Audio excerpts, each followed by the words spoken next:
polite da Otxandio. Orain, bidean jarraitu behar dugu, hemendik Urkiolara, Anbota Azpire eta handi Landara. Goazen ba!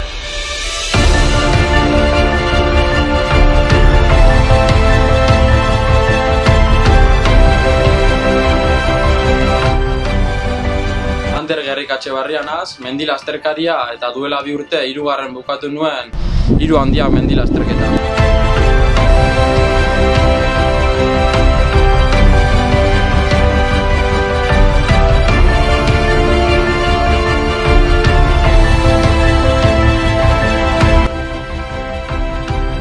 Momentu txarrak egongo dira.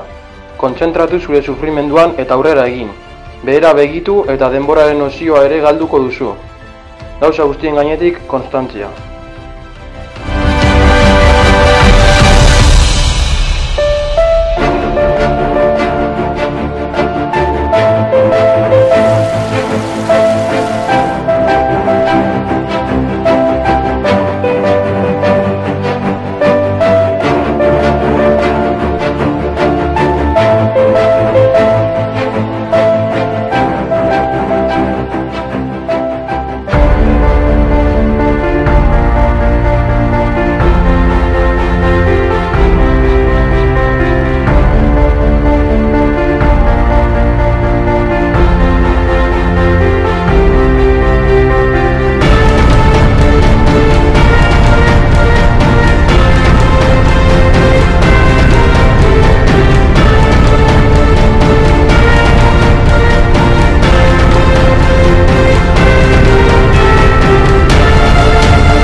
Nik oso bider hau, eta benetan, proba historiko, zantzian, ja, kaputze kaltzete bano, baina, bueno, urten be, behatzigarren nahiteko gogoa.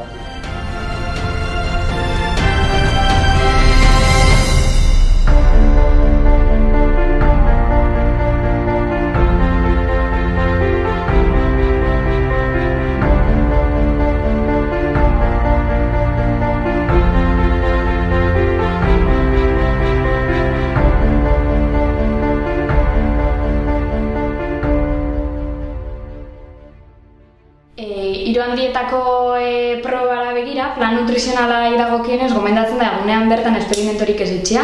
Osea, kontuan hartu aurretik dana entrenatuta eukitzea, kirola entrenatzen da moduan elikadurakin berdin. Egunean bertan energia gordailuak beteta eukitzeko eta energiakin joateko probara, gomendatzen da aurreko egunetan energia gordailu horrek betetzea poliki-poliki. Orduan, horretarako truko bat izaten da karbohidratoetan aberatzak dien elikagaien ingesta, ez? Eta horrek izaten di, arroza, batata, pasta, boniatoa, proba ostean txixa egin da, gerru kolore horixak da deshidratazioan adierazlea, eta garrantzitsua izaten da asko izerditzen danez eta ur asko galtzen danez, ura eratea eta izerdiakin gatz mineralak gastatzen dienez bebai, isotonikoak be hartzea. Aurreko egunean bebai, kontu zibilibida fibra asko daukien elikagaiekin, barazkiekin, zereal integralekin. Proban bertan, arazo gastrointestinalak euki aldielako zuntz askoa hartuta aurretik, orduan, kopuru horrek kontrolatzea komeni da.